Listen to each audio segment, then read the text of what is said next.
Hello, it's Jim Hutchins for the Jerusalem Connection Truth Report for this week. As believers in the Bible, we are encouraged to look for and stand on the promises of God. As the song says, standing on the promises of God. And we're reminded in 1 Corinthians 1:21 or 2 Corinthians 1:21, no matter how many promises God has made, they're all yes in Jesus. No matter how many promises, Old Testament and New Testament, no matter how many promises God has made, they're all yes in Jesus. However, one of the promises that has been, I think, grossly overlooked, and I think it's because of God has not revealed it to mankind by and large as yet, but He will.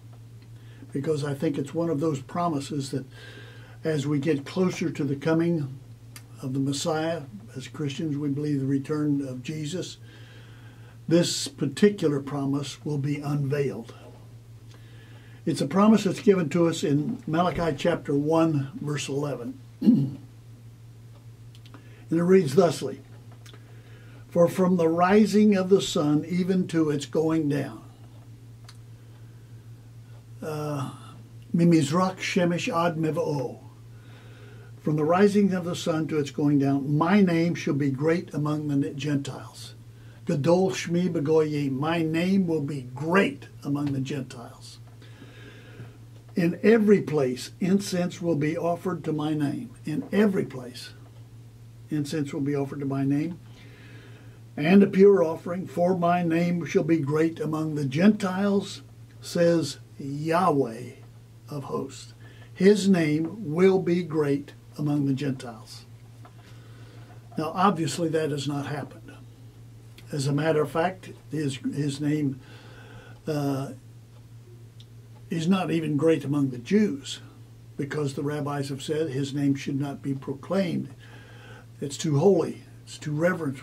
We must not blaspheme, potentially blaspheme or misuse his name, be guilty of using the name of the Lord God in vain. We don't even use it. So the Jews don't use it. And the Gentiles, by and large, as we've noted before, aren't even aware of it. Now, there are some who are, but by and large they're not. But I believe that the day is coming increasingly when that name will be lifted up and magnified. And it appears from this passage that it will be the Gentiles that will lead the charge. They will be the ones who actually are on the head of the spear, if you will, in exalting and magnifying, praising the name of Yahweh. Now that can come only as God reveals that to them. We don't hear this from the evangelical pulpits. Certainly don't hear it from the liberal pulpit. The liberals aren't even aware of it. And those evangelicals that are aware of it, they're not preaching it. It's sad. But I believe it is of the Lord, because there's a reason that He has not unveiled and manifested His name. We'll talk more about that in the future. But He has suppressed the understanding of His name. I think if it were known by and large, it would be abused and blasphemed to the hilt with an ungodly and satanically controlled world. But the day is coming when His name will be great among the Gentiles.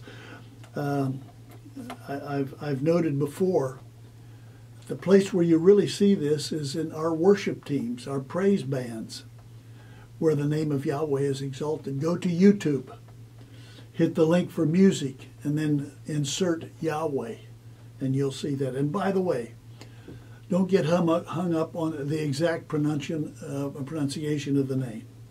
Some say it's Yehovah.